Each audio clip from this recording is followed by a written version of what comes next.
Hi friends, welcome back to my YouTube channel. ఈరోజు అయితే మనము మీకు ఒక ఇంక్యుబేటర్ అయితే చూపిస్తున్నా. ఇది వచ్చేసి మనం తయారు చేసినటువంటి ఇంక్యుబేటర్ అనమాట. ఇది వచ్చేసి ఎగ్స్ను హ్యాచింగ్ చేసిద్ది అనమాట. చూస్తున్నారు కదా, ఇది వచ్చేసి టెంపరేచర్ కంట్రోల్ నెంబర్ అనిపిస్తుంది కదా, ఫిజిక్ అనమాట. ఇది వచ్చేసి ఇంక్యుబేటర్ అనమాట. ఇది వచ్చేసి ఇంక్యుబేటర్ ఓపెన్ చేసేసాము. ఇది ఏంటంటే ఒక టెంపరేచర్ హ్యూమిడిటీ చూస్తున్నారు కదా, 53 హ్యూమిడిటీ అని ఉంది అనమాట. ఇది వచ్చేసి హ్యూమిడిటీ మీటర్. ఇది వచ్చేసి ఎగ్స్ అనమాట. ఆటోమేటిక్గా టెంపరేచర్ కంట్రోల్ని బట్టి ఈ విధంగా మనకి ఇట్లా ఫ్యాన్లు తిరుగుతూ ఉంటాయి అనమాట. మనం వాటర్ ఇట్లా పోసుకొని పెట్టుకోవాలి.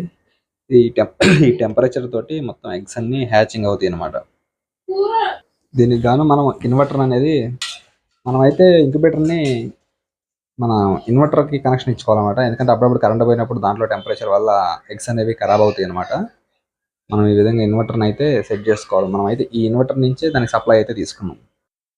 ఇప్పుడు టైం వచ్చేసి 9:59:41 అయింది కదా. ఇది వచ్చేసి ఎగ్జాక్ట్లీ 10 o'clockకి ఆటోమేటిక్గా ఎగ్స్ అనేవి రొటేట్ అవుతాయి అనమాట.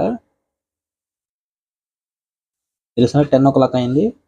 ఎగ్స్ అనేవి ఆటోమేటిక్గా రొటేట్ అవుతాయి. చూడండి, ఈ విధంగా అనేది 2 అవర్స్కి ఎగ్స్ అనేవి ఆటోమేటిక్గా మిషన్ని రొటేట్ చేసుకుంటూ ఉంటుంది అనమాట. మనం చేతులు పట్టి తిప్పాల్సిన అవసరం ఉండదు.